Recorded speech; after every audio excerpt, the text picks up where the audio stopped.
ሰላም ጤና ይስጥልኝ የኢትዮ ዘገባ ቤተሰቦች እንደምን ቆያችሁ? የሰዓቱን አዲስ መረጃ ይዘን ቀርበናል። እስከ ፍጻሜ አብራችሁ ቆዩ።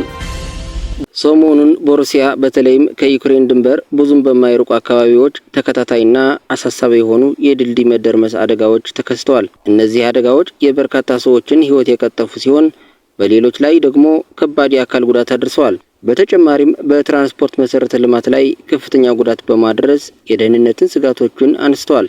የሩሲያ ባለስልጣናት የአደጋዎቹን መንስኤዎች ለማጣራት ምርመራ የጀመሩ ሲሆን በተለይ አንደኛው አደጋ ህገወጥ በሆነ የትራንስፖርት ስራ ጣልቃ ገብነት የተከሰተ ሊሆን እንደሚችል መግለጻቸው ለጉዳዩ የተለየ ትኩረት እንዲሰጠው አድርገዋል። የመጀመሪያውና በሰው ህይወት ላይ ከፍተኛ ጉዳት ያደረሰው አደጋ የተከሰተው ቅዳሜ ምሽት ላይ በብሪያንስክ ክልል ውስጥ ነው። ይህ ክልል ከዩክሬን ድንበር ጋር የሚዋሰን ሲሆን አደጋው የተከሰተበት ስፍራም ከድንበሩ ወደ 100 ኪሎ ሜትር ገደማ ርቀት ላይ መሆኑ ተገልጿል። በዚህ አደጋ የመኪና መንገድ ድልድይ ሙሉ በሙሉ በመደርመስ ከስሩ ባለው የባህር ሀዲድ ላይ በሚጓዝ የተሳፋሪ ባቡር ላይ ወድቋል። የአደጋው መጠን ከፍተኛ የነበረ ሲሆን የሀገሪቱ የድንገተኛ አደጋዎች ሚኒስቴር እንደገለጸው ቢያንስ 7 ሰዎች ወዲያውኑ ህይወታቸው አልፈዋል።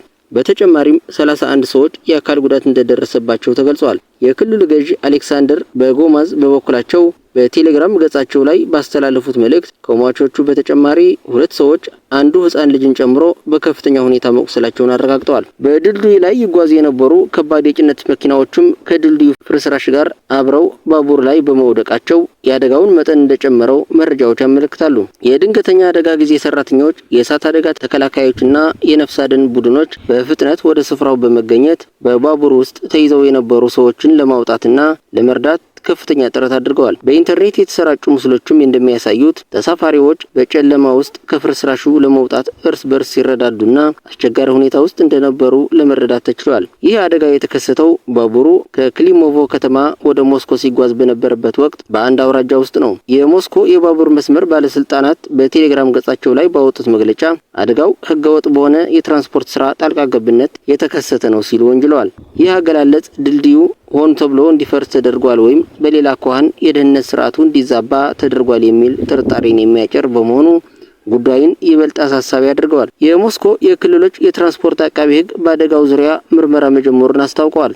ተጨማሪ የድንገተኛ አደጋ ሰራተኞች እንዲሁም በምሽት ለነፍስ አድን ስራ የሚረዱ የህይወት ማዳን መሳሪያዎችና የመብራት ተቋማት ወደ አደጋው ስፍራ መላካቸውን የሩሲያ የዜና ወኪል ገልጸዋል። ከአደጋው የተረፉ ሰዎች በአቅራቢያ ወደሚገኝ መሰብሰቢያ ቦታ እንዲወሰዱ የተደረገ ሲሆን ጉዟቸውን በሌላ ባቡር እንዲቀጥሉ ሁኔታዎች እንዲመቻቹ የሞስኮ የባቡር መስመር አስታውቋል። የመጀመሪያው አደጋ ከተከሰተ ከጥቂት ሰዓታት በኋላ እሁድ ጠዋት ላይ በሌላ የሩሲያ ክልል ማለትም በኩርስክ አብላስት ውስጥ ሁለተኛ የድልድይ መደርመስ አደጋ መከሰቱ ተሰምቷል።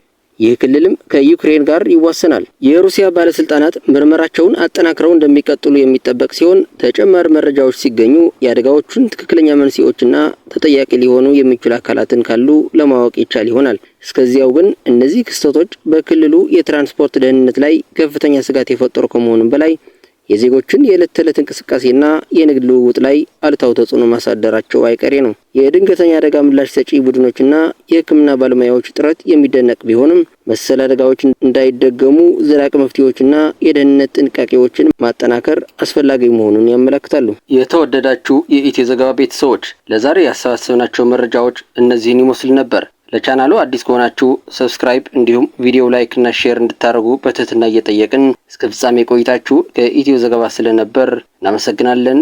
ሰላም።